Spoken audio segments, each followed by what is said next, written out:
বন্ধুরা, আমি অঙ্কিতা। তোমাদের সবাইকে হ্যাপি নিউ ইয়ার জানাই। আশা করি তোমাদের নতুন বছর ভীষণ ভীষণ ভীষণ ভালো কাটবে। তোমরাও আমার জন্য প্রে করো, ছোট হলে উইশ করো যাতে আমার নতুন বছরটাও ভীষণ ভালো কাটে। আমি একটু জাস্ট বেরিয়েছিলাম পার্টি করতে, অবশ্যই নয় এই ঠান্ডায়, একটু এক ক্লোজ ফ্রেন্ডের সাথে দেখা করতে গিয়েছিলাম। তো তারপরে এলাম, তা ভাবলাম যে একটা ছোট ভিডিও বানিয়ে নিই, তোমাদেরকে উইশ করে দিই সেই জন্য। আর হ্যাঁ, আমি এসেই ডায়েরিতে প্রথমেই আমার নিউ ইয়ার রেজলিউশনগুলো আমি সেট করেই নিয়েছিলাম, সেগুলো আর একবার দেখছিলাম যে ঠিকঠাক লিখেছি কিনা বা কিছু। এটা আমি প্রত্যেক বছরই করি, আমার কাছে সবসময় একটা ডায়েরি পেন রেডি থাকে যেটা দিয়ে আমি এগুলো সেট করি।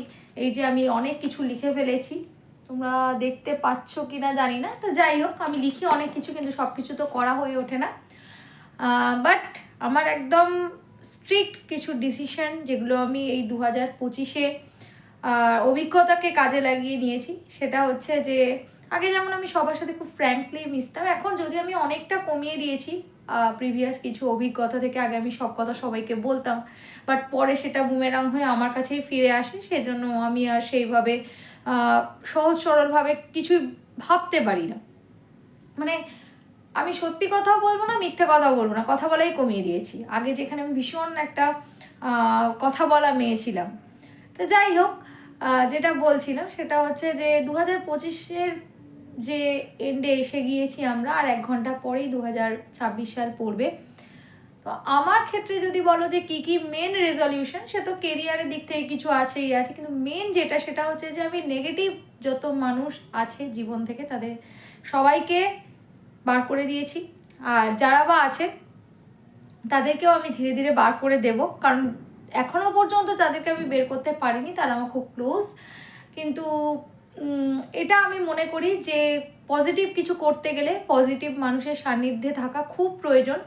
আর যত আমরা কোনো নেগেটিভ মানুষের সান্নিধ্যে থাকবো, তত ব্যাপারটা নেগেটিভ হবে, আমাদের সাথেও নেগেটিভ হবে, আর আমাদের যে চিন্তা ভাবনা সেটাতেও একটা নেগেটিভ এফেক্ট পড়বে। তো সেটা একটা। আর দ্বিতীয়ত আর একটা বড় জিনিস ঠিক করেছি যে আমার কেরিয়ারে আমি একটা ব্যাপার ঠিক করেছি, সেটা হচ্ছে যে আমি যেহেতু ইংলিশ নিয়ে পড়েছি, আমি ইংলিশে প্রচুর টিউশন পড়াতাম বা আদার সাবজেক্টও পড়াতাম ক্লাস 10 অবধি। তো সেক্ষেত্রে আমি আবার টিউশনটা, হোম টিউশন যেটা দিতাম সেটা আবার পারসিউ করব। তার কারণ হচ্ছে আমার পড়াতে খুব ভালো লাগতো, কিন্তু আমার বিয়ে হয়ে যাওয়ার পর থেকে আমি পড়ানোটা কন্টিনিউ করিনি। তার কারণ হচ্ছে তখন হিমাদ্রির ট্রান্সফারেবল জব ছিল, অনেক কিছু বিষয় ছিল, নতুন জায়গায় গিয়ে অ্যাডজাস্ট করার একটা ব্যাপার ছিল। এখন মোটামুটি আমি অ্যাডজাস্ট করে নিয়েছি, এবং হিমাদ্রিও যেহেতু এখন মামুনি অসুস্থ বলে কলকাতাতেই জব করছে, ও বাইরে এখন যেতে পারছে না। তো সেই জন্য আমি ঠিক করলাম আমিও আমার নিউ ইয়ার থেকে টিউশন ক্যারিয়ারটাকে আবার তৈরি করব। এটা জাস্ট বলা, তোমরা তো আমাকে সবাই চেনো না, তো এটাই বলবো যে অনেকেই হয়তো এখন আনন্দ করছো, সেটা খুব ভালো কথা, সেটা করাই উচিত। নতুন বছরকে সেলিব্রেট করা, নতুন বছরকে স্বাগত জানানো সেলিব্রেশনের মাধ্যমে। তো অনেককে আমি দেখেছি, আমি যার সাথে একটু আগে দেখা করে এলাম, ভীষণ ফ্রাস্ট্রেশনে মানুষজন থাকছে যে আমাকে ছেড়ে চলে গেছে, এই ইয়ারে আমার এই কাছের মানুষ মারা গেছে।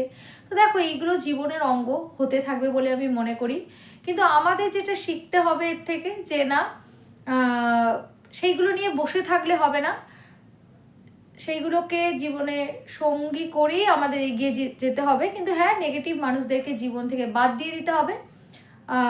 আর যারা তোমাকে সমস্ত সময় ডিমোটিভেট করে, কোনো কাজেই হেল্প তো করা দূরের কথা, ভীষণভাবে তোমার সমস্ত কাজকেই নেগেটিভলি দেখে, তাদেরকে একেবারেই জীবন থেকে বার করে দাও, সে যত আপন মানুষই হোক না কেন, এটা আমি মনে করি।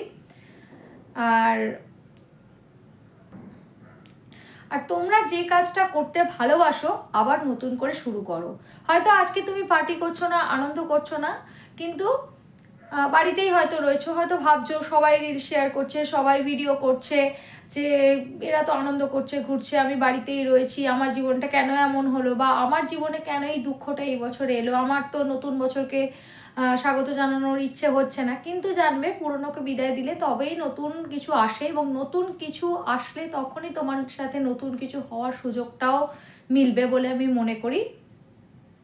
আর হ্যাঁ, আমি কেন আমার ব্যাপারটা বললাম, কারণ আমি হোম টিউশন আগে দিতাম, এবং আমার এটা ভীষণ ভালো লাগার একটা জায়গা। যারা আমাকে পার্সোনালি চেনে, আমার আশেপাশে থাকে, তারা অনেকে আমাকে বলে যে তুই এত সুন্দর পড়াতিস, এত বাচ্চাদের পড়াতিস, তাহলে এটা ছেড়ে দিলি কেন, ডিসকন্টিনিউ করে। আমি নিজেও মনে করি যে এটা করে আমি তখন একটু অন্যরকম বললামই আগে, যে নতুন জায়গায় অ্যাডজাস্ট করব, সমস্ত কিছু হবে এটা ভেবেই করেছিলাম। তো বাট কিছু করার নেই, এটা তো আমার খুব প্রিয় একটা কাজ। তো আমি আবার নতুন বছরে এটা নতুন করে করব বলে চিন্তা ভাবনা করেছি।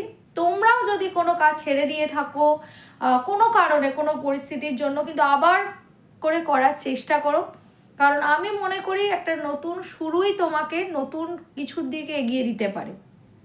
কারণ আমরা যদি সবসময় নেগেটিভ কিছু ভাবি, বা ভাবি আমাদের সাথে এটা হবে না, আমাদের সাথে এটা হচ্ছে না, বা আজ আমি এরকমভাবে বসে আছি, তাহলে কিন্তু কালকেটা তোমার নিজে থেকে সুন্দর হবে না। তোমাকে নিজেকেই সুন্দর করে নিতে হবে তোমার ভবিষ্যৎটাকে। কে বলতে পারে, আজকের হয়তো তোমার মুডটা অফ আছে, বছরের শেষ দিন, হ্যাঁ, কিন্তু নেক্সট ইয়ার অর্থাৎ 2026-এর শেষের দিনটা হয়তো তোমার খুব ভালো কাটবে। এটা আমি আমার নিজেকে দিয়েই রিয়েলাইজ করি। তো সেই জন্যই ভাবলাম যে আজ এই মোটিভেশনাল কথাগুলো একটু বলি, কারণ আমার এটা কখনোই আমার উদ্দেশ্য নয় যে আমি জ্ঞান দিচ্ছি বা এই ধরনের কিছু, বাট মনে হলো যে এটা বলা দরকার। স্পেশালি আমার সেই বান্ধবীর সাথে যখন দেখা করে আসলাম, তো ও আনন্দ করছে, সমস্ত কিছুকে, নতুন কিছুকে সেলিব্রেট করার চেষ্টা করছে, কিন্তু সেটার ক্ষেত্রে ওর মনটা খারাপ হয়ে যাচ্ছে, কারণ ও ভাবছে যে ওকে কে ছেড়ে গেছে বা কি হয়েছে। আমি ওকেও এই কথাটা বলছিলাম, তারপরে আসার পথে আমার মনে হলো যে আমি তো এখন ভিডিও বানাই, তো একটা ছোট ভিডিও করি। হয়তো এরকম অনেক বন্ধু বান্ধবী, ভাই বোন বা বড়রাও আছেন যারা হয়তো এই একই ধরনের প্রবলেমে ভুগছেন।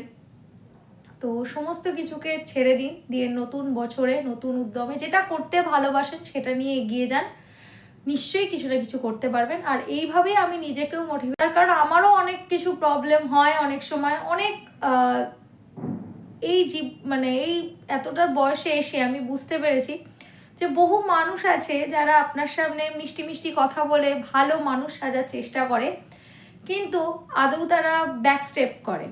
তো ব্যাক স্টেপ করা লোকেদেরকে আমি একেবারেই পছন্দ করি না। আর আগে এটা বুঝতে পারতাম না, সবাইকে সহজভাবে সব কিছু বলে দিতাম, কিন্তু যেহেতু আমি এই সমস্ত ব্যাক স্টেপ করা লোকেদের এখন খুব ভালোভাবেই চিনে গিয়েছি, সেজন্য আমার জীবনটা অনেক ইজি হয়ে গিয়েছে, কারণ ইজিলি তাদের আমি আমার লাইফ থেকে, আমার লাইফের বিভিন্ন কিছু থেকে তাদেরকে বার করে দিতে পেরেছি।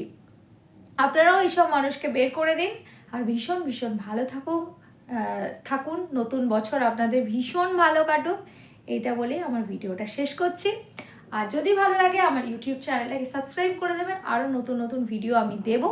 আর হ্যাঁ, আমি ভেবেছি একটা পড়াশোনার চ্যানেল ক্রিয়েট করব ইউটিউবে, মানে আমার রান্নার চ্যানেলটা যেমন আছে, বা যেখানে আমি টুকটাক জিনিস শেয়ার করি সেটা তো থাকবে, তার সাথে সাথে আমি একটা ইংলিশের ওপর একটা, বা ইংলিশ বা যে কোনো সাবজেক্টের ওপর, আমি যেহেতু কম্পিটিটিভ এক্সামও দিই, তো আমার বিভিন্ন রকম জেনারেল নলেজের ওপরও নিজের পড়াশোনা করতে হয়, নিজেকে করতে হয়। তো সেক্ষেত্রে আমি চিন্তা ভাবনা করেছি যে একটা ইউটিউব চ্যানেল ক্রিয়েট করব। কতটা কি করতে পারি দেখি, এক্ষুনি কথা দেবো না, কারণ অনেক সময় অনেক কিছু বলে করা হয়ে ওঠে না। আমরা সবাই 2026-কে ভীষণভাবে স্বাগত জানাই, আমাদের সবার সাথেই ভীষণ পজিটিভ কিছু হবে, এটা আমি মনে করি।